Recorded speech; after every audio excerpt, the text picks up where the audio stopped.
इस एपिसोड की शुरुआत होती है जहां से पिछला एपिसोड खत्म हुआ था।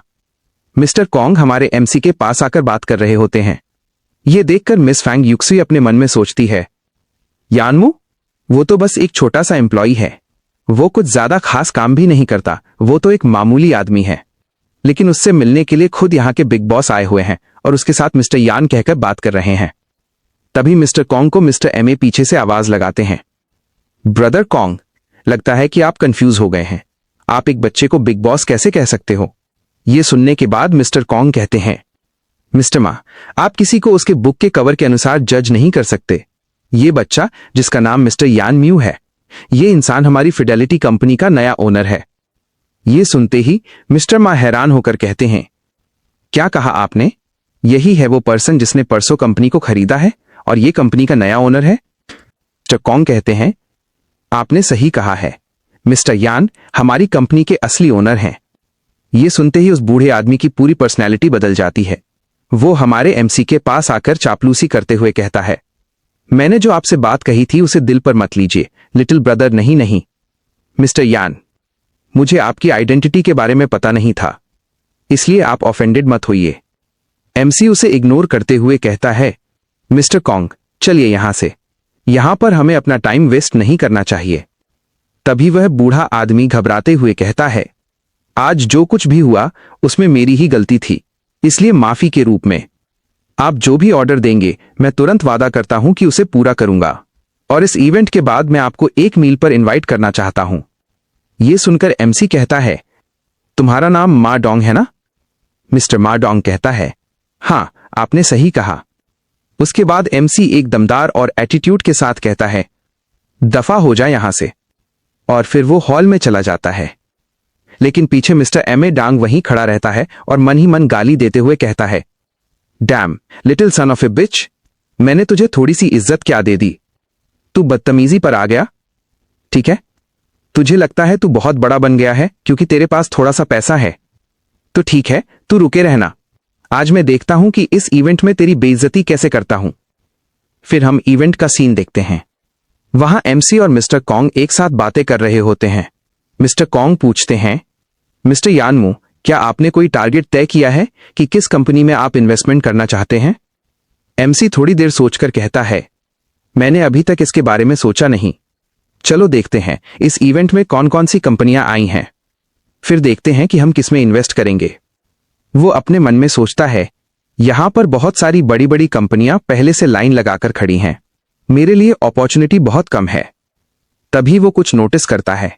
उसे देखकर उसे यकीन नहीं होता और वो कहता है, ये क्या है? Nebula group? मैंने नहीं सोचा था कि सबसे पहले मेरे सामने यही कंपनी आएगी। ये तो एक लीडिंग कंपनी है, भविष्य की दुनिया में ये बहुत बड़ी बनती है, लेकिन अभी ये बस एक छोटी सी स्मॉल कंपनी है। हैरान करने वाली बात यह है कि कोई भी कंपनी इसमें इंटरेस्ट नहीं दिखा रही। तभी एक आदमी आकर अपना परिचय देता है। वो एमसी को अपना बिजनेस कार्ड देते हुए कहता है, हेलो सर, क्या आप नेब्यूला ग्रुप को जानते हैं? हम इंटरनेट प्रोडक्ट बनाते हैं और उनमें भी ज्यादातर वायरलेस राउटर्स। एमसी कार्ड को देखते हुए कहता है, अच्छा, इसका नाम झांग पेंग्युए है, नेब्यूला ग्रुप का फाउंडर। इसने अपनी प्रोफाइल इतनी डाउन करके रखी है ताकि इन्वेस्टर्स को अपनी कंपनी की तरफ आकर्षित कर सके। शायद इसी वजह से इसकी भविष्य वाली सफलता इतनी बड़ी और बिना रीजन की लगती थी। तभी मिस्टर कॉन्ग कहते हैं, मिस्टर यान, ये राउटर एक फॉरेनर प्रोडक्ट है, हमारी डोमेस्टिक मार्केट में ये ठीक से नहीं चल रहा। और तभी एक दूसरा आदमी बोलता है, यह सही कह रहा है, जो चीजें विदेशों में हैं वे अपने समय से बहुत आगे हैं, अभी हमारा देश उनके लेवल तक पहुंच ही नहीं सकता, इसलिए हमें पैसे को बर्बाद करने के बजाय कंप्यूटर हार्डवेयर में इन्वेस्ट करना चाहिए। उसके साथ बंदा कहता है, अभी के टाइम पर हम लोग इंटरनेट को अफोर्ड नहीं कर सकते, और अगर ये इंटरनेट फ्री भी होता तो अच्छी बात होती। उसकी ये बातें सुनकर कंपनी का फाउंडर कहता है, डियर बॉसेस, मुझे पता है कि आप लोग राउटर के फ्यूचर के बारे में सोच रहे हो, लेकिन प्लीज आप लोग मुझ पर विश्वास कीजिए। अभी के टाइम पर इंटरनेट सिर्फ कुछ खाली एरिया में चल रहा है, लेकिन कुछ सालों बाद बहुत सारे वायरलेस नेटवर्क पूरी दुनिया को कैप्चर कर लेंगे, और इसके लिए हमें हर जगह राउटर की जरूरत पड़ेगी। हर घर में, हर जगह इस राउटर का इस्तेमाल होगा, ये एक मेन स्ट्रीम बन जाएगा। ये सुनने के बाद वो बंदा बीच में कहता है, जो भी बंदा इस प्रोडक्ट के अंदर अपना इन्वेस्टमेंट करेगा वो बेवकूफ होगा, जिसका एक अनस्टेबल आउटलुक है। दूसरा बंदा कहता है, हाँ आपने सही कहा है, यहां पर इन स्मॉल बिजनेस को आने किसने दे दिया? ये अंडा कैसे यहां आ गया? इसे यहां से दफा करो। तभी वहां पर एमसी कहता है, मैं इस कंपनी में इन्वेस्टमेंट करूंगा, वो भी 15 मिलियन तुम्हारी इस राउटर कंपनी के अंदर। यह सुनकर मिस्टर कॉन्ग हैरान होकर कहते हैं, मिस्टर यान, लगता है कि आप जल्दी कर रहे हो, आपको दोबारा इसके बारे में सोचना चाहिए। एमसी की बातें सुनकर कंपनी का फाउंडर हैरान होकर कहता है, क्या कहा आपने? क्या आप मेरी कंपनी में $15 मिलियन इन्वेस्ट करना चाहते हो? एमसी कहता है, हां तुमने सही सुना, मैं तुम्हारी कंपनी के बारे में काफी ऑप्टिमिस्टिक हूं। हालांकि अभी तुम्हारे ग्रुप ने अपने नए प्रोडक्ट को शार्पनेस नहीं किया है, फिर भी मुझे विश्वास है कि जैसे जैसे इंटरनेट डेवलपमेंट होगा, फ्यूचर में नेबुला ग्रुप का बहुत ब्रिलियंट फ्यूचर होने वाला है। यह सुनने के बाद नेबुला ग्रुप का फाउंडर कहता है, आपने बिल्कुल सही कहा। अभी ये बातें चल रही होती हैं कि भीड़ में से एक जोरदार आवाज आती है। वो बंदा कहता है, ये पूरी बकवास है, इसके शब्दों पर ध्यान मत दो। जब वो आदमी भीड़ में से सामने आता है तो पता चलता है कि वो कोई और नहीं, मा डोंग होता है। वो कहता है, इस बच्चे की बातें मत सुनो, इसकी बातें बस सपने हैं, इसके पास कोई स्किल नहीं है, ये ऐसी ही फालतू बातें करता है। अभी अभी दरवाजे पर कितना बड़ा हंगामा कर रहा था। उस आदमी की बातें सुनकर वहां एक बंदा कहता है, अरे ये तो मिस्टर एम ए डांग है, क्या तुम इस लिटिल ब्रदर को जानते हो? मा डोंग अपने एटीट्यूड में कहता है, हां मैं इस बंदे को जानता हूं, इसका नाम सुनता हूं तो मेरे कान गंदे हो जाते हैं। ये एक पीस ऑफ शिट है, इसकी पहचान देना भी इसकी हैसियत नहीं है, इसके बारे में जानना टाइम की बर्बादी है। यह सुनकर मिस्टर कॉन्ग थोड़ा गुस्से में कहते हैं, मा डोंग ये मत भूलो कि हम आपके कलीग्स हैं। मैं कुछ ज्यादा करना नहीं चाहता, लेकिन मैं तुम्हें एक सलाह देता हूं, अपनी ये नॉनसेंस बातें यहीं पर बंद कर दो। लेकिन एम ए डांग रुकता नहीं और कहता है, बाय द वे अगर तुम नहीं बोलते तो मैं तो भूल ही जाता। हम सबको पता है कि हम किस ग्रुप के अंदर आते हैं, हाउस ऑफ ड्रैगन्स, और तुम कॉन्ग रुई, तुम्हारे ऊपर तो बहुत ज्यादा कर्ज है। तुमने जानबूझकर वर्कर्स की पेमेंट को रोका था ताकि उस सब्सिडियरी कंपनी को खरीद सको, पैसे चुरा सको और बाद में जिंगजान को छोड़कर भाग जाओ। भीड़ में लोग चौंक कर कहते हैं, आखिर ऐसा कैसे हो सकता है? तो क्या मिस्टर कॉन्ग और मिस्टर यान मिले हुए हैं? कॉन्ग का इतना खराब रिकॉर्ड कैसे हो सकता है? और अगर कॉन्ग ऐसा है तो ये यान म्यू कौन सा बेहतर होगा? मा डोंग कहता है, कॉन्ग रुई अगर स्मार्ट होता तो इस बंदे का लैपडॉग नहीं बनता।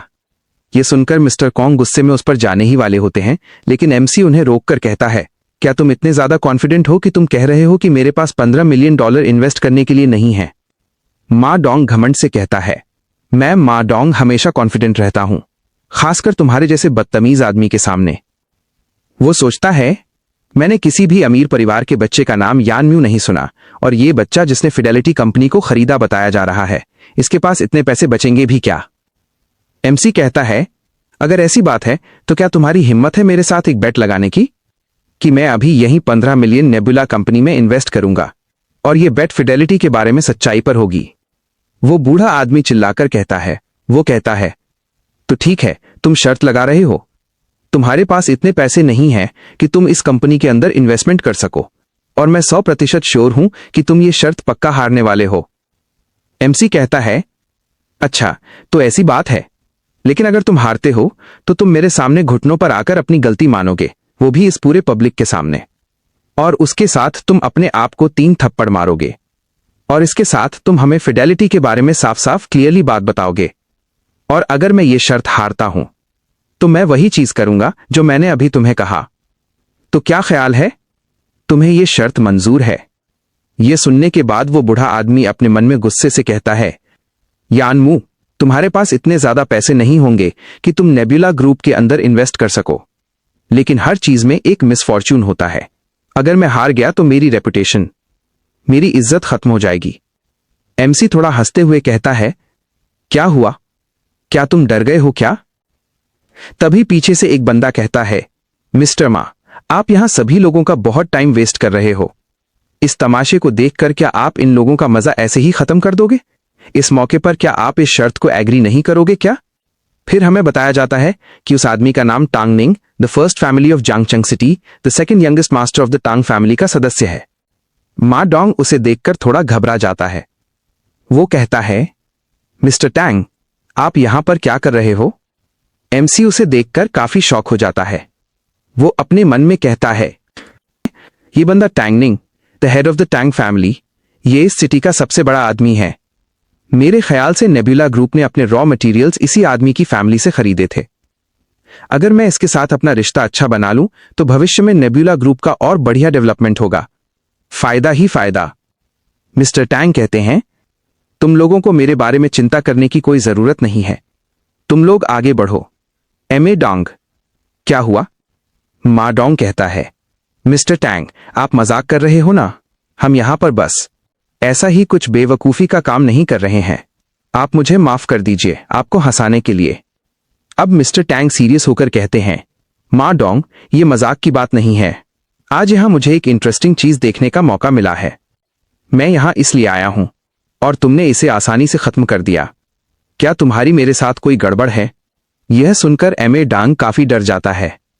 वो घबराकर कहता है, मैं तो आपकी बहुत इज्जत करता हूं। मेरी हिम्मत कैसे हो सकती है कि मैं आपको प्रॉब्लम में डालूं? आप जरा शांत हो जाइए, मैं इस शर्त को मंजूर करता हूं। ये सब देखकर मिस्टर कॉन्ग धीरे से कहते हैं, मिस्टर यान, प्लीज आप इस बारे में दोबारा सोच लीजिए। क्या आपको यकीन है कि आप सच में ऐसी शर्त उस एमा डोंग के साथ करना चाहते हो?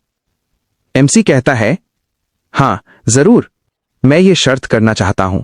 मेरा बैंक कार्ड कहां गया? तभी भीड़ में से मिस फैंग आती है।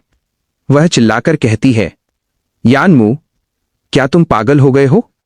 मैं तुम्हें एक सलाह देना चाहती हूं, तुम यहां अपने आप को मजाक मत बनाओ। जल्दी से यहां से निकल जाओ। वो अपने मन में सोचती है, जो हम शंका करते थे यान मू के बारे में वो सही था। इसके पास बहुत सारा पैसा होना ये बस एक मजाक था। इसके पास कुछ भी पैसे नहीं हैं। ये बस यहां अपनी बेइज्जती करने वाला है। तभी वो बुढ़ा आदमी मिस फैंग से कहता है, मिस फैंग, इस बच्चे की बातें बुलशिट हैं, इस पर भरोसा मत करो।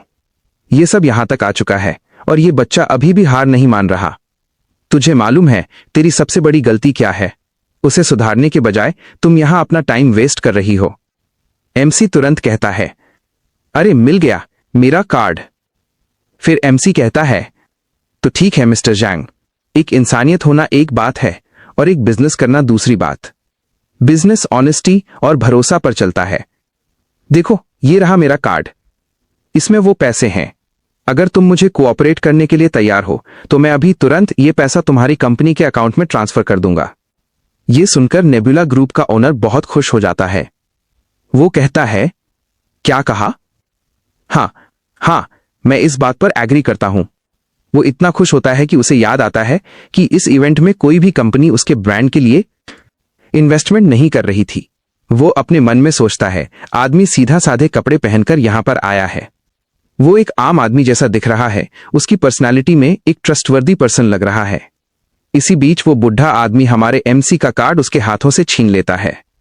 वो कहता है, लगता है तुम यहां पर ज्यादा ही प्रिटेंड कर रहे हो। जरा देखो तो इस कार्ड में कितने पैसे हैं। वो कार्ड को ऊपर करते हुए जोर से चिल्लाकर कहता है, जरा तुम सभी लोग इस कार्ड को देखो। क्या तुम्हें लगता है कि इस कार्ड में $15 मिलियन हो सकते हैं? वो भी इस बेकार ऑर्डिनरी बैंक के कार्ड में? ये बच्चा तुम सबको बेवकूफ बना रहा है। ये सुनने के बाद वहां के सभी लोग कहते हैं, हां, अगर इसके पास इस बैंक में 15 मिलियन से ज्यादा डॉलर होते तो इसके पास कोई बेकार कार्ड नहीं होता। इसके बजाय वीआईपी कार्ड होता। क्या ये सच में ऑर्डिनरी कार्ड का इस्तेमाल कर रहा है? क्या मिस्टर माडोंग सही कह रहे हैं? एमसी तुरंत उसके हाथों से अपना कार्ड लेकर कहता है, अगर ऐसी बात है तो देखते हैं, तुम्हें खुद ही पता चल जाएगा। चलो एक बार ट्राई करके देखते हैं। पीछे से नेबुला ग्रुप का फाउंडर अपने हाथों में मशीन लेकर आता है।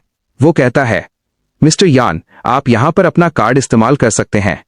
वो तुरंत कार्ड को मशीन के अंदर स्लाइड कर देता है। जैसे ही कार्ड स्वाइप होता है, मशीन बताती है कि इस कार्ड में इनसफिशिएंट बैलेंस है। ये देखते ही वो बुढ़ा आदमी जोर जोर से हंसने लगता है। वो कहता है, देखो अब क्या कहना है, तुम्हारे पास तो 15 मिलियन तो क्या, 15 रुपए भी नहीं है। क्या तुम्हारे मुंह में घुस गए पैसे? बताओ मुझे। यान म्यू, मुझे माफ करना लेकिन तुम्हारी एक्टिंग बहुत बेकार है। एमसी अपने मन में थोड़ा चिंतित होकर कहता है, ये कैसे हो सकता है? ये पॉसिबल कैसे है? लो बैलेंस क्यों दिख रहा है? मैंने लॉटरी जीता था और उसके साथ मेरे अकाउंट में पहले से वो ब्राइट प्राइस के पैसे जमा करके रखा था। तो सारे पैसे कहां गए? मशीन में क्यों नहीं दिख रहे? इसे देखकर मिस्टर कॉन्ग घबराते हुए कहता है, मिस्टर यान, अब हमें क्या करना चाहिए? नाबला ग्रुप का फाउंडर अपने मन में सोचता है, क्या सच में ये आदमी यहां सबको बेवकूफ बना रहा था?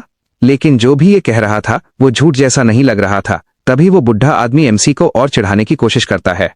वह कहता है, ओ ए बच्चे, मैं मैडोंग कोई ऑर्डिनरी पर्सन नहीं हूं। मिस फैंग की भलाई के लिए तुम बस मुझसे माफी मांग लो, चाहे तो घुटनों पर आकर भी माफी मांग सकते हो। तभी मिस्टर टैंग मजाक लेते हुए कहता है, यंग मैन, लाइफ में सबसे महत्वपूर्ण चीज होती है ऑनेस्टी। वो बुढ़ा आदमी हंसते हुए कहता है, अभी तो मिस्टर टैंग ने भी कह दिया है, अब क्या पॉसिबल है? मिस्टर टैंग, क्या आप मेरे लिए सही डिसीजन ले सकते हैं? ये देखकर मिस्टर कॉन्ग गुस्से से कहता है, मैडोंग, तुम्हें क्या लगता है कि सब कुछ इतनी आसानी से खत्म हो जाएगा? हमें मालूम है कि बैंकिंग सिस्टम बड़ी ट्रांजैक्शन में दिक्कत दे सकता है। एक काम करते हैं, मैं अभी बैंक मैनेजर से संपर्क करता हूं, उनको कहता हूं कि तुरंत एक प्रोफेशनल आदमी भेजें। लेकिन वह बुढ़ा आदमी तुरंत कहता है, नहीं, ये नहीं हो सकता, अभी मेरे पास टाइम नहीं है। मैं यहां पर अपने टाइम को वेस्ट क्यों करूं? सिक्योरिटी गार्ड, जल्दी आओ, एक बंदे को सबक सिखाना है। एमसी कहता है, क्या हुआ मिस्टर एमा? यहां पर क्या हो गया? कौन गलत है, कौन सही है, ये सब कुछ टाइम आने पर पता चल जाएगा। मेरे पास सच में इस कार्ड में पैसे हैं, तुम्हें ये बात पता होनी चाहिए। क्या तुम डर रहे हो? क्या तुम यहां पर हार जाओगे? इस पर वह बुढ़ा आदमी कहता है, क्या मैं एक कंपनी का प्रेसिडेंट हूं और तुझे तेरी इस बेट से डरूंगा? मैं तुझसे नहीं डरता। तभी सिक्योरिटी गार्ड वहां पर आ जाते हैं। वे पूछते हैं, क्या बात है मिस्टर मा, यहां क्या हुआ, हमें क्या करना है? मैडोंग कहता है, इस बच्चे को पकड़ लो, ये यहां से भागने न पाए। बच्चे, मैं तुझे एक मौका देता हूं, अगर तू अभी के अभी अपने घुटनों पर आकर मुझसे माफी मांग ले, वरना ये लोग तुझे तब तक मारेंगे जब तक तू खुद ही घुटनों पर आकर माफी ना मांग ले। एमसी गुस्से और धैर्य के बीच कहता है, ये सब बातें कहकर तुम बहुत जल्दी कर रहे हो, जबकि मैं ये बेट नहीं हारूंगा। तो तुम्हारे सामने घुटनों पर क्यों आऊं? मुझे लगता है कि जिसे अपने घुटनों पर आना चाहिए वो तुम हो। एमसी अपने मन में सोचता है, क्या तुझे सच में लगा कि मुझे बुली करना इतना आसान है? मैडोंग गुस्से से चिल्लाता है, लगता है ये बच्चा सच में रोने वाला नहीं है। जब तक ये अपनी मौत को सामने न देख ले, इसे जमीन पर गिरा दो और इसे इतना पीटो कि ये खुद घुटनों पर आकर अपनी गलती की माफी मांगे। तभी हीरो बनते हुए मिस्टर कॉन्ग का बॉडीगार्ड वहां पर आता है। वो कहता है, मेरे होते हुए मिस्टर यान को कोई भी टच नहीं कर सकता। लेकिन वह अपने मन में सोचता है, मैं सिर्फ 2 बंदों को ही संभाल सकता हूं, लेकिन यहां तो इतने लोग हैं, इन सबको कैसे रोकूं? अचानक वहां कुछ होता है, किसी को पता नहीं चलता कि क्या हुआ। बॉडीगार्ड अपने मन में कहता है, मैंने अभी क्या देखा? क्या ये आदमी सच में इंसान है? ये कैसे हो सकता है? और फिर दिखता है कि एमसी ने वहां के सभी बॉडीगार्ड को एक झटके में उनके घुटनों पर ला दिया है। ये सब देखकर भी वो बुढ़ा आदमी नहीं रुकता। वो चिल्लाता है, अगर तेरे अंदर जरा भी हिम्मत है तो मेरे लिए इंतजार कर। तेरे पास थोड़ा सा स्ट्रेंथ है, लेकिन तू एक सिंपल यूजलेस आदमी है। एमसी की असली ताकत देखकर मिस फैंग हैरान हो जाती है। वो कहती है, आखिर यानम्यू ने इस तरह लड़ना कब सीखा? मिस्टर टैंग भी सोचता है, मैंने भी इसे बच्चों जैसा समझा था, ये कितना तेज है। एक पल में सभी बॉडीगार्ड को घुटनों पर ला दिया। ये सच है, किसी की शक्ल देखकर उसे जज नहीं कर सकते। तभी बैंक का स्टाफ वहां आता है। सभी लोग साइड हो जाइए, मुझे यहां फोन आया था, इसलिए मैं सिचुएशन चेक करने आया हूं। मैडोंग गुस्से में कहता है, ये सब बेकार है। ये बेकार लोग क्यों आए हैं? मेरे बिजनेस में टांग क्यों डाल रहे हैं? ये अभी खत्म नहीं हुआ। मिस्टर टैंग कहता है, अब जब ये लोग यहां आ गए हैं तो थोड़ा इंतजार कर लो। बुरी बात नहीं है, इन्हें चेक करने दो, हमें तुरंत पता चल जाएगा कि कौन जीतेगा। मैडोंग घमंड से कहता है, ठीक है, मैं मिस्टर टैंग के कहने पर तुम्हें एक और चांस देता हूं। अगर ये तुम्हारी गलती निकली तो मैं तुम्हें एक हॉरिबल डेथ दूंगा। बैंक का स्टाफ कंप्यूटर पर एमसी का अकाउंट चेक करता है और स्क्रीन पर दिखाई देता है 0 बैलेंस। वो स्टाफ कहता है, सर, क्या मैं आपसे एक सवाल पूछ सकता हूं? क्या आपके अकाउंट में 50 मिलियन से ज्यादा पैसे थे? एमसी कहता है, हां, आपने सही कहा। स्टाफ जवाब देता है, तो सर, एक ही चीज संभव है, आपका कार्ड फ्रीज हो चुका है, क्योंकि आपके अकाउंट में लिमिट से अधिक पैसा हो गया है। जब तक हमें यह नहीं पता चले कि आपके पास इतने पैसे आए कहां से, तब तक हमें आपका अकाउंट फ्रीज रखना पड़ेगा। सारी जानकारी प्राप्त होने के बाद ही हम आपकी सर्विस अपडेट कर पाएंगे। ये सुनकर माडोंग और मिस फैंग दोनों हैरान हो जाते हैं। माडोंग चिल्लाता है, ये कैसे हो सकता है? ये पॉसिबल नहीं है। एमसी जवाब देता है, मेरे पैसे जहां से आए हैं वो सब ट्रेसेबल है। और क्या अभी मैं इस सिचुएशन में पैसे को ट्रांसफर कर सकता हूं? ये सुनकर माडोंग चिल्लाता है, तुम लोगों को उस कमीने कॉन्ग ने बुलाया है। उसने ये सब कहने को कहा ना, इस ट्रैश के पास 50 मिलियन हो नहीं सकता। ये सब कुछ झूठ है। बैंक का स्टाफ कहता है, तो ऐसी बात है, ये रहा मेरा बिजनेस कार्ड, इसमें मेरी जानकारी है। और अगर आपको अभी भी कोई शक है तो मैं अपना वर्कर नंबर भी दे देता हूं, आप उस नंबर पर कॉल करके चेक कर सकते हैं। इसके बाद बैंक का स्टाफ एमसी से कहता है, सर, आपका जो पुराना कार्ड है वो सिर्फ नॉर्मल ट्रांजैक्शन के लिए इस्तेमाल किया जा सकता है, लेकिन लिमिट के ऊपर पैसे ट्रांसफर नहीं होंगे। आप कल बैंक में जाकर नया कार्ड अप्लाई कर दीजिए, आपको कस्टमाइज कार्ड मिल जाएगा। ये सुनकर वहां के लोग फुसफुसाने लगते हैं, अभी मैंने क्या सुना? गोल्डन कार्ड, वो भी कस्टमाइज्ड? क्या इस बंदे के पास इतना पैसा है? मैं भी एक बार ऐसा कार्ड लेने बैंक गया था, लेकिन उन्होंने मना कर दिया क्योंकि मेरे अकाउंट में इतना बैलेंस ही नहीं था। माडोंग चिल्लाकर कहता है, ये काउंट नहीं कर सकता जब तक इसके पास पैसे ना हो, और जब तक ये नेबुला ग्रुप को तुरंत पैसे ट्रांसफर ना करे, ये हार जाएगा। एमसी शांति से कहता है, क्या तुम्हें यकीन है? ठीक है, तुम्हें अभी पता चल जाएगा। वो अपना कार्ड हाथ में दिखाते हुए मशीन में स्वाइप करता है। तभी मशीन पर नोटिफिकेशन आता है, ट्रांजैक्शन सक्सेसफुल। यह देखकर नेबुला ग्रुप का फाउंडर कहता है, मिस्टर यान, पैसे ट्रांसफर सफल हो चुके हैं। मिस्टर कॉन्ग चिल्लाकर कहता है, माडोंग, अब तुम क्या कहना चाहोगे? बताओ। माडोंग घबराकर हकलाते हुए कहता है, तुम लोग मुझे पसंद नहीं करते, तुम मेरे साथ डील नहीं करना चाहते, तुम लोगों ने मुझे चीट किया है, मैं ऐसा डील नहीं कर सकता। तभी पीछे से कोई आता है और उसके पैर पर जोर से लात मारता है, वह गिर पड़ता है। सब देखते हैं, वो मिस्टर टैंग है। माडोंग डरते हुए कहता है, मिस्टर टैंग, आप ये क्या कर रहे हैं? मिस्टर टैंग अपना दबदबा दिखाते हुए माडोंग की पैर पर अपना पैर रखकर कहता है, अब तुम हार चुके हो।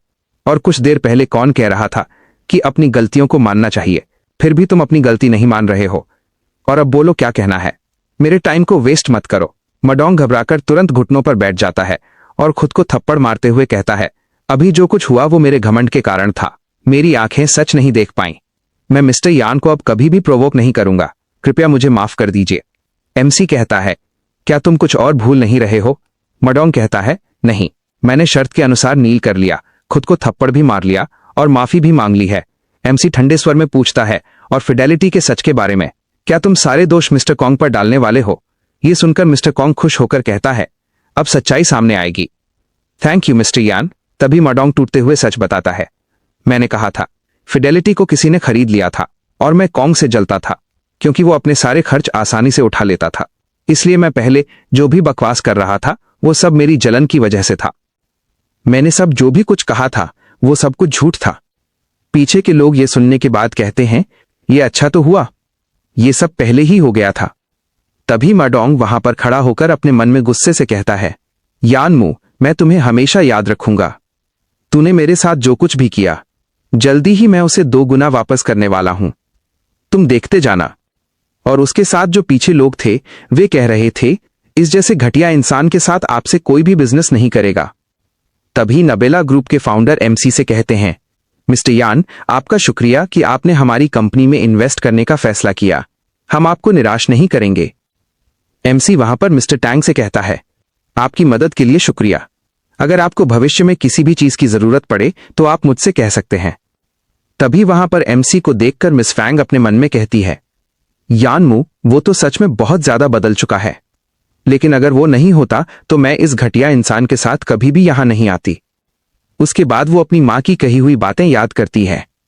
उसकी मां ने कहा था, शॉक्स्यू, क्या तुम्हें याद है, तुम्हारी आंटी ने तुम्हें अपने बॉस के साथ इंट्रोड्यूस किया था। तभी उसका भाई कहता है, हाँ, मैंने सुना है कि आज एक इन्वेस्टमेंट इवेंट मीटिंग होने वाली है, वो जिंगपेंग होटल के अंदर होगा, वहां पर मिस्टर माडोंग जाने वाले हैं। सिस्टर, तुम भी आज उनके साथ जरूर जाओगी। फैंग युक्सुई कहती है, मैं वहां नहीं जाऊंगी, मैं उसके साथ नहीं जाना चाहती। ये सुनते ही उसका फादर गुस्सा हो जाता है। वो कहता है, क्या तुम डिसाइड करोगी कि तुम जाना चाहती हो या नहीं? यानम्यू तो तुम्हारे हाथों से निकल गया है, लेकिन तुम्हें मेरे लिए एक नया सन इन लॉ ढूंढना ही होगा, नहीं तो तुम्हें पालने का क्या मतलब था? पीछे से उसकी मां रोने का नाटक करते हुए कहती है, शाओक्स्यू, हम तुम्हें मजबूरी में ये सब करने को कह रहे हैं। अगर तुम्हारे भाई के पास पैसे न होने की वजह से उसकी शादी न हो पाई तो हमारी फैमिली खत्म हो जाएगी। क्या तुम ये सहन कर सकती हो? और ये मत भूलना कि तुम्हारी माँ ने तुम दोनों को कैसे पाला है। इस तरह का ब्लैकमेल करने के बाद मिस फैंग को उस आदमी के साथ वहां भेज दिया गया था। फिर वो मुड़कर हॉल से बाहर जाती है। वहीं मिस्टर टैंग एमसी से हाथ मिलाकर कहता है, ये तो किस्मत की बात थी कि हम मिले। फ्यूचर में अगर तुम्हें कुछ चाहिए हो तो मुझसे कांटेक्ट करना। तभी वहां हमारा प्यारा सा सिस्टम आ जाता है। वो कहता है, कंग्रेचुलेशंस, द होस्ट ने अपना मिशन पूरा कर लिया है। आपको रिवॉर्ड में मिलते हैं 10 सर्वाइवल पॉइंट्स। इसके साथ आपको एक्स्ट्रा बोनस पॉइंट्स भी दिए जाते हैं क्योंकि आपने बहुत अच्छा परफॉर्म किया है। इन बोनस पॉइंट्स का इस्तेमाल सिस्टम को अपडेट करने में किया जाएगा। यह सुनकर एमसी मन में कहता है, इसका क्या मतलब है? सिस्टम मेरी लाइफ को सिर्फ कंट्रोल ही नहीं कर रहा बल्कि वो खुद को भी अपग्रेडने के लिए मुझे चार्ज भी ले रहा है। तभी पीछे से मिस्टर कॉन्ग के बॉडीगार्ड को फोन आता है। वो कॉल उठाकर सुनता है और चिल्लाकर कहता है, मिस्टर कॉन्ग, मिस्टर यान, बहुत बुरी खबर है। वहां पर वर्कर्स ने दोबारा से हंगामा शुरू कर दिया है। ये सुनने के बाद मिस्टर कॉन्ग चिल्लाकर कहता है, क्या कहा तुमने? मैंने तुम्हें कहा था कि उनकी सारी सैलरी दे दो, फिर वे लोग दोबारा क्यों शुरू हो गए? बॉडीगार्ड कहता है, सर, बात कुछ ज्यादा ही आगे बढ़ चुकी है। हमने उनकी तनख्वाह दे दी है लेकिन अभी भी वे कंपनी के रास्तों को ब्लॉक करके खड़े हैं। उनका कहना है कि कंपनी का ओनर बदल चुका है। पहले जो ओनर था वो अब काम नहीं कर रहा और नया ओनर आ गया है। अगर फ्यूचर में कंपनी ने उन्हें काम नहीं दिया तो वे क्या करेंगे? ये सुनने के बाद मिस्टर कॉन्ग घबराते हुए कहता है, मिस्टर यान, हमें क्या करना चाहिए? नया प्रोजेक्ट शुरू होने में अभी भी समय है और हम उन्हें ऐसे ही बंद नहीं रख सकते। एमसी कुछ सोचते हुए कहता है, ठीक है, सबसे पहले हमें कंपनी में जाना चाहिए। वहां की सिचुएशन को समझना पड़ेगा। फिर वो मिस्टर टैंग और मिस्टर जैंग से कहता है, अभी मुझे जाना पड़ेगा, मैं आप सभी से बाद में बात करूंगा। इसके बाद वे सभी लोग फिडेलिटी बिल्डिंग की तरफ आते हैं। हम देखते हैं कि वहां बहुत बड़ा हंगामा हो रहा है। लोग हाथापाई पर उतर आए हैं। उन्हें रोकने वाले बंदे कहते हैं, तुम लोगों को समझ नहीं है कि तुम्हारे लिए क्या अच्छा है? तुम्हें तुम्हारे पैसे मिल गए हैं तो यहां से चले जाओ, यहां हंगामा मत करो। तभी वर्कर्स के बीच से एक बंदा आगे आता है और बंदे को पकड़कर धक्का देते हुए कहता है, हमें मिस्टर कॉन्ग से बात करनी है, वो कहां है? वो आगे कहता है, हमें पैसे तो मिल गए लेकिन प्रोजेक्ट जल्द ही रुकने वाला है, उसके बाद हम क्या काम करेंगे? दूसरा वर्कर कहता है, हां, फिर तो हम बेरोजगार हो जाएंगे। तभी जिस बंदे को धक्का मिला था वो गुस्से में चाकू निकालकर चिल्लाता है, साले, तुम लोगों की इतनी हिम्मत मुझे धक्का मारने की? मैं तुम सबको खत्म कर दूंगा। और वो आगे जाकर उस वर्कर के पेट में सीधा चाकू मार देता है। ये देखकर सभी वर्कर्स चीख पड़ते हैं, उसने चाकू मार दिया, जल्दी किसी को एम्बुलेंस बुलाओ। तभी वहां एक काली कार आती है। उसमें से एमसी और मिस्टर कॉन्ग बाहर आते हैं। बॉडीगार्ड भी भीड़ को शांत करने दौड़ता है और कहता है, हटो यहां से, मिस्टर कॉन्ग और मिस्टर यान आए हैं। तभी चाकू वाला बंदा कहता है, तुम लोगों को पैसे मिल गए और फिर भी हंगामा कर रहे हो? तुम्हें सबक सिखाना जरूरी था। अब देखता हूं कौन आगे आएगा। उसका साथी भी कहता है, हां ब्रदर, तुमने सही कहा। अगर ये लोग मानना नहीं चाहते तो यहां से दफा हो जाएं। उधर घायल वर्कर को जमीन पर पड़ा देखकर उसका साथी विकास उसे संभालते हुए गाली देता है, साले कमीने हो तुम लोग, ऐसे कैसे मार सकते हो? तभी मिस्टर कॉन्ग वहां पहुंचते हैं। वो घायल वर्कर को देखकर चौंक जाते हैं और कहते हैं, ये किसने किया? किसने इस वर्कर को मारा है? वो दोनों गुंडे मिस्टर कॉन्ग को देखकर खुश हो जाते हैं और कहते हैं, मिस्टर कॉन्ग, हम आपकी मदद करने आए हैं। हम यहां आपकी अथॉरिटी को स्थापित करने के लिए आए हैं। दूसरा बंदा कहता है, हमें बस थोड़े पैसे चाहिए, इसके लिए सिर्फ $10,000 देने होंगे। एमसी घायल वर्कर के पास आकर कहता है, मैंने एम्बुलेंस को बुला दिया है। उसे संभाले हुए वर्कर का साथी कहता है, लेकिन एम्बुलेंस को यहां आने में 10 मिनट लग जाएंगे। इसका बहुत ज्यादा खून बह चुका है, हम ज्यादा देर इंतजार नहीं कर सकते, और अगर प्रोजेक्ट एक बार रुक गया तो हम में से कई लोगों के पास कोई काम नहीं बचेगा। मेरी बेटी बहुत बीमार है, डॉक्टर ने कहा है कि उसका छोटा सा ऑपरेशन करना होगा। अगर मेरी नौकरी चली गई तो मैं उसकी सर्जरी के पैसे कहां से लाऊंगा? यह सुनते ही एमसी को कुछ याद आता है। उसे अपने पिता की वही हालत याद आती है जिन्होंने अपने बच्चों की शादी के लिए पैसे इकट्ठा करने में बहुत संघर्ष किया था। भीड़ में कोई और कहता है, क्या तुमने अपने दोस्तों से नहीं पूछा कि कहीं और काम मिल सकता है? लेकिन हमें कहीं और काम मिला ही नहीं। अब हम क्या करें? तभी वर्कर के पास खड़ा आदमी घबराकर कहता है, ये सांस नहीं ले रहा, एम्बुलेंस अभी तक क्यों नहीं आई? ये सुनकर बॉडीगार्ड कहता है, मिस्टर कॉन्ग, अब हमें क्या करना चाहिए? मिस्टर कॉन्ग गुस्से में चिल्लाते हुए कहता है, सबसे पहले उन दोनों बास्टर्ड्स को पकड़ो। ये सुनकर बॉडीगार्ड उन दोनों गुंडों की तरफ बढ़ता है। वो दोनों बॉडीगार्ड को देखकर कहते हैं, ब्रदर ब्लाउ, हमने आपकी मदद के लिए ही ये किया है। आज के बाद कोई यहां ट्रबल करने की हिम्मत नहीं करेगा। दूसरा बंदा कहता है, ब्रदर ब्लाउ, क्या हुआ? मैंने कुछ गलत बोल दिया? बॉडीगार्ड गुस्से में खुद को तैयार करते हुए कहता है, आखिर मिस्टर कॉन्ग ने तुम दोनों स्टूपिड कमीने लोगों को कहां से ढूंढा? तुम जैसे धरती के चूहों को किसने कहा ऐसा करने के लिए? सीन एमसी की तरफ कट होता है। एमसी घायल वर्कर की स्थिति चेक करता है और कहता है, सांस नहीं ले रहा। तभी सिस्टम आवाज करता है, ये बंदा सांस तो ले रहा है लेकिन जल्द ही मरने वाला है। एमसी घबराकर सोचता है, मैं क्या करूं? अगर सिस्टम मेरी लाइफ को कंट्रोल कर सकता है तो क्या ये इस आदमी की भी कर सकता है?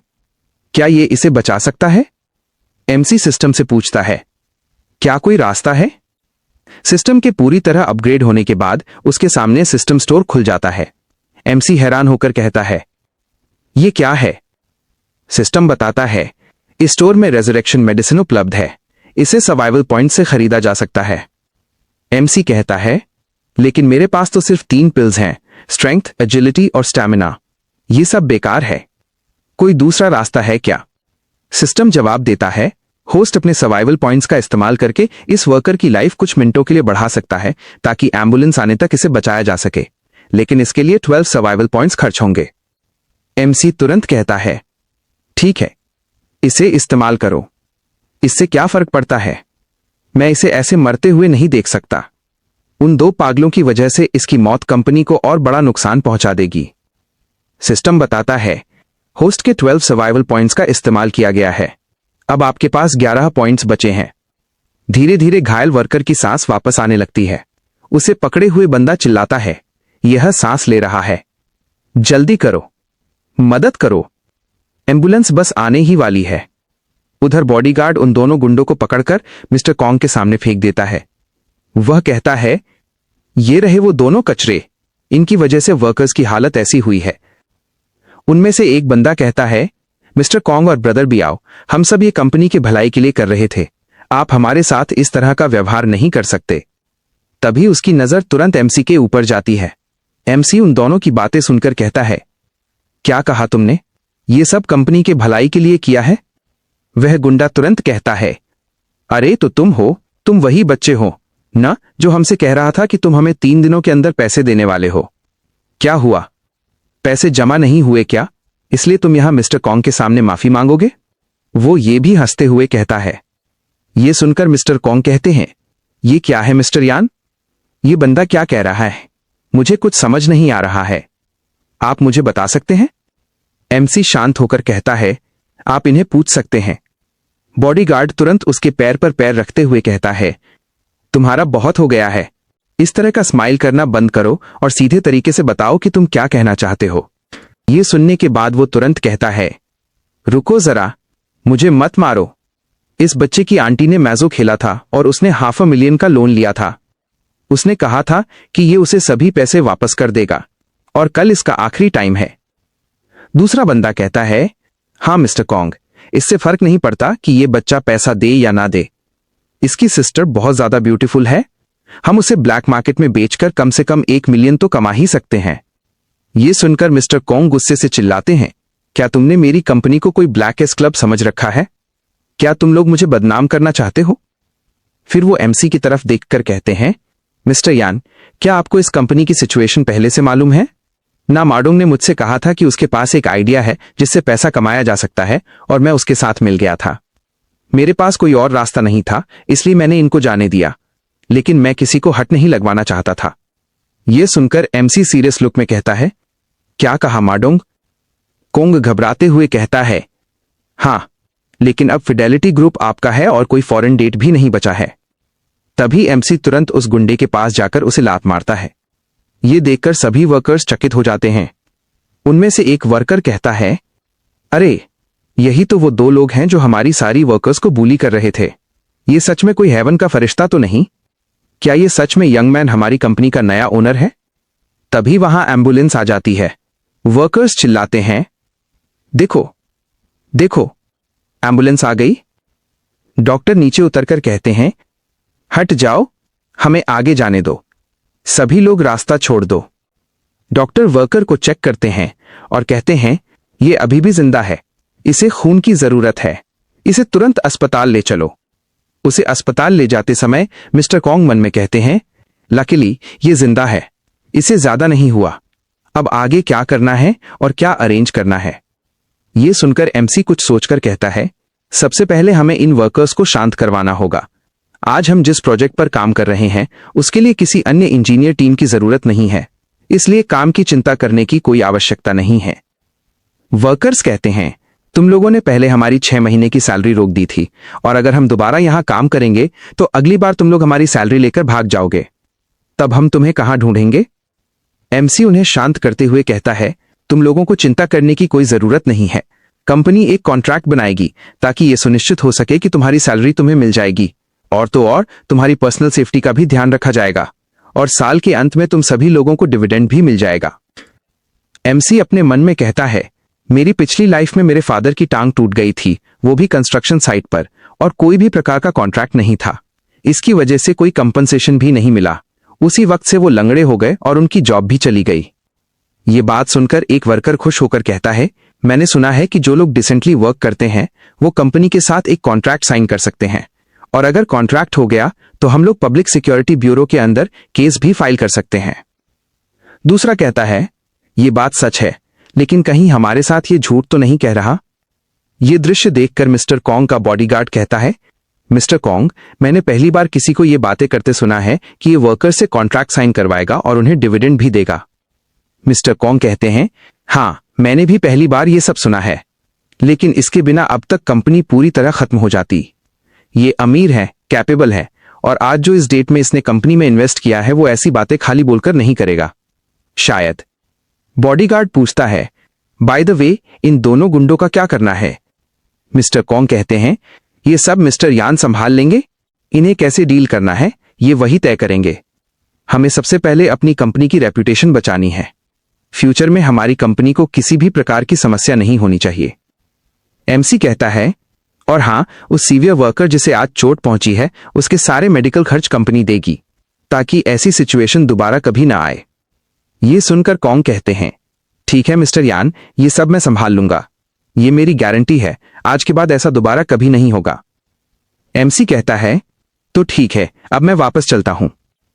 कॉन्ग कहते हैं, लिबी आओ, मिस्टर यान को छोड़कर आओ। एमसी कहता है, नहीं, इसकी कोई जरूरत नहीं है, मैं खुद चला जाऊंगा। एमसी के जाते ही मिस्टर कॉन्ग धीरे से कहते हैं, ये बच्चा असली में मैन है, इसके पास गोल है और ये सच में बिजनेस में मुझसे बेहतर है। बस थोड़ा इंतजार करो, शायद तुम भी इसके लिए अपना मन बदल लो। हमें बस एक बार इस पर विश्वास करना होगा। फिर एमसी अपने घर पहुंच जाता है। वो अपने मन में सोचता है, क्या मॉम और डैड आज घर आ चुके हैं? तभी उसके घर का दरवाजा खुलता है। सामने मेन ग्याओ खड़ी होती है और कहती है, ब्रदर यानमू, तुम इतनी देर से क्यों आए? एमसी हंसते हुए कहता है, मैं बस थोड़ा सा लेट हो गया, कंपनी का थोड़ा सा काम रह गया था। मेंग्याओ कहती है, ब्रदर यानम्यू, मुझे पता चला है कि आज तुमने बहुत ज्यादा काम किया है और पहले से भी ज्यादा हार्डवर्क कर रहे हो।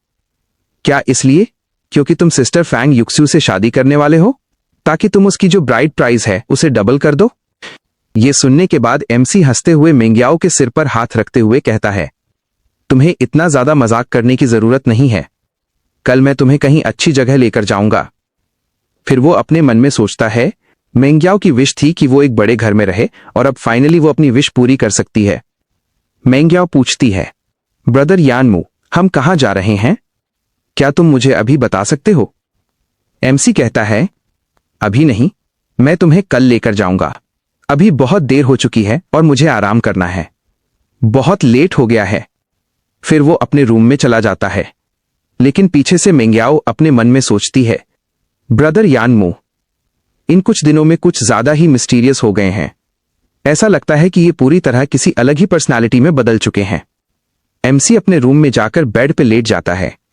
फिर वो अपने हाथों पर बने उस निशान को देखकर कहता है, यह है eye of moon master god system. मेरी लाइफ को कंट्रोल करता है और दूसरी तरफ मुझे अलग अलग फंक्शंस देता है। क्या बस यही है? तभी अचानक उसके हाथों पर बना निशान चमकने लगता है। यह देखकर एमसी कहता है, अभी ये क्या हो रहा है? तभी सिस्टम कहता है, The host will enter the system space when the surrounding environment is detected as safe. और उसके तुरंत बाद कुछ होता है, उसका पूरा रूम अचानक गायब हो जाता है। सिस्टम बताता है, Is the host ready for inheritance? वहां पर पूरा एक निरा आसमान दिखाई देता है। यह देखकर एमसी कहता है, इनहेरिटेंस? ये क्या है? उसे सामने अपना ही प्रतिबिंब तैरता हुआ दिखता है। सिस्टम कहता है, तुम्हारे रीबर्थ के कारण स्पेस टाइम कोलैप्स हो गया है, इसलिए सिस्टम तुम्हारे सर्वाइवल पॉइंट्स को इस्तेमाल कर रहा है, लेकिन अभी भी वो काफी नहीं है क्योंकि उनका इस्तेमाल स्पेस टाइम को ठीक करने के लिए हो रहा है। लेकिन स्पेस टाइम बाहरी ताकतों से प्रभावित होकर टूट रहा है। अब होस्ट को भगवान की विरासत स्वीकार करनी होगी, अन्यथा दुनिया जल्दी ही नष्ट हो जाएगी। यह सुनकर एमसी हैरान होकर कहता है, क्या पूरी दुनिया खत्म हो जाएगी? सिस्टम बताता है, preparations are under way to pass on. MC घबराकर कहता है, मैंने इसके लिए हां नहीं कहा, मैं इसके लिए तैयार नहीं हूं। सिस्टम कहता है, इनहेरिटेंस के बाद सिस्टम लेवल लिमिटेड हो जाएगा और होस्ट को अब कोई नए टास्क नहीं मिलेंगे। धीरे धीरे एमसी की आंखें बंद होने लगती हैं और वो आखिरी बार कहता है, इस घटिया सिस्टम ने मुझे शुरुआत से बहुत परेशान किया है। इतना कहकर इस वक्त उसकी आंखें बंद हो जाती हैं। सिस्टम कहता है, इनहेरिटेंस कंप्लीट हो गया है, होस्ट अपने पर्सनल पैनल को चेक करें। इसके बाद एमसी तुरंत अपनी आंखें खोलकर उठकर बैठ जाता है। तभी उसका सिर थोड़ा दर्द करने लगता है। उसी वक्त उसके सामने सिस्टम की विंडो पॉपअप होती है। वह देखकर कहता है, इस इनहेरिटेंस प्रोग्राम से मेरा प्रोग्रेस 1% पर क्यों दिख रहा है? सिस्टम जवाब देता है, क्योंकि होस्ट के पास अभी बेसिक एबिलिटी है और वो इनहेरिटेंस एबिलिटी को पूरी तरह इस्तेमाल नहीं कर सकता। एमसी कहता है, तो ठीक है, इससे क्या फर्क पड़ता है? फिलहाल मैं अभी भी जिंदा हूं, यही महत्वपूर्ण बात है। एक न एक दिन मैं इसके बारे में सब पता लगा ही लूंगा। तभी उसके रूम के बाहर से मिंग्याओ की आवाज आती है, दोपहर हो चुकी है और तुम अभी तक जागे नहीं हो। क्या तुम इतनी ज्यादा थक गए थे क्या? एमसी रूम से बाहर आता है और कहता है, नहीं मिंग्याओ। क्या हुआ? तुम इतना गुस्सा क्यों कर रही हो? मिंग्याओ अपना मुंह फुलाकर कहती है, ब्रदर यानमू, तुमने कहा था कि आज हम कहीं जाने वाले हैं। एमसी प्यार भरी मुस्कान के साथ कहता है, ठीक है, मैं वो बात भूला नहीं हूं, तो चलते हैं। इतना कहकर वो मेंग्याओ के सिर पर हाथ रखता है। सीन बदलता है, हम देखते हैं कि दोनों जियांगचेंग सिटी स्ट्रीट पर आ चुके हैं। उसी वक्त मेंग्याओ कुछ देखकर कहती है, ये तो सिस्टर यक्सुई है ना? लेकिन ब्रदर यानमू, वो लोग तो किसी होटल में जा रहे हैं और मुझे सिस्टर यूएक्यू कुछ सही नहीं लग रही। एमसी तुरंत मेंग्याओ का हाथ पकड़कर उसे आगे ले जाता है और कहता है, वो जो भी करे वो उसकी चॉइस है, तुम उसकी चिंता मत करो। वो दोनों blue water base sales department पहुंच गए थे। मेंग्याओ पूछती है, ब्रदर यानम्यू, क्या तुम दोनों के बीच कुछ हुआ है? एमसी थोड़ा गंभीर होकर कहता है, बातें करना बंद करो, पहले हम घर देख लें, नहीं तो ये डिपार्टमेंट बंद हो जाएगा। तभी एक लड़की अंगड़ाई लेते हुए वहां आती है। वो वहीं काम करती है। वो दोनों को देखकर कहती है, हेलो सर, क्या आप घर देखने के लिए आए हैं? एमसी कहता है, हाँ, मुझे एक विला देखना है। ये सुनकर वो महिला हैरानी से कहती है, सर, क्या आप उसे अफोर्ड कर सकते हैं? यदि आपको घर देखना है तो कई छोटे घर हैं जिन्हें आप डाउन पेमेंट पर ले सकते हैं। मेंग्याओ घबराकर कहती है, ब्रदर यानमू, ये तो जंजन ग्रुप है और यहां के घर बहुत महंगे होते हैं। क्या आप सच में ये खरीदना चाहते हो? एमसी हंसकर कहता है, हां, मैं तुम्हें एक विला देना चाहता हूं। तुम हमेशा से एक बड़ा घर चाहती थी ना? यह सुनकर मेंग्याओ हैरान रह जाती है। वो कहती है, क्या तुम मुझे विला दे रहे हो? लेकिन क्यों? उनकी बातें सुनकर सेल्स गर्ल हंसते हुए कहती है, सर, क्या आपको पता है कि यहां एक विला कितने डॉलर में मिलता है? आपको यकीन है कि आप वाकई विला खरीदना चाहते हैं? एमसी शांत होकर कहता है, हां, मुझे विला ही खरीदना है।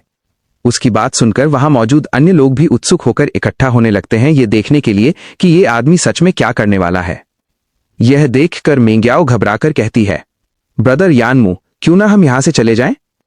वो लड़की तुरंत घमंडी से कहती है, तुम्हारे इस तरह के बेकार कपड़े पहनकर यहां पर आए हो, उसे देखकर लगता है कि तुम्हारे पास सिर्फ $200 तक होंगे और तुम एक विला खरीदना चाहते हो। यह सुनकर मंग्याओ गुस्से में कहती है, तुम्हें अलाउड नहीं है कि तुम मेरे ब्रदर यानम्यू को कुछ भी गलत कहो। फिर वो एमसी से कहती है, हमें यहां पर अपना टाइम वेस्ट नहीं करना चाहिए, चलो यहां से चलते हैं। वो गुस्से में एमसी का हाथ पकड़कर वहां से जाने के लिए तैयार होती है, तभी उसे पीछे से कोई आवाज सुनाई देती है, अरे तुम यानम्यू हो ना? क्या सच में तुम ही हो यानमू? ये सुनकर एमसी तुरंत उस आवाज की तरफ देखता है। तभी हमें पता चलता है कि वहां एक आदमी खड़ा है जिसके गले में सोने की चेन है, दाहिने हाथ में एक बैग है और उसके चेहरे पर खुशी का एहसास है। वो आगे बढ़कर हाथ मिलाने के लिए आ रहा होता है और यहीं पर एपिसोड खत्म होता है। अगले एपिसोड में जानेंगे कि वो आदमी कौन है और हमारे एमसी के साथ आगे क्या होने वाला है।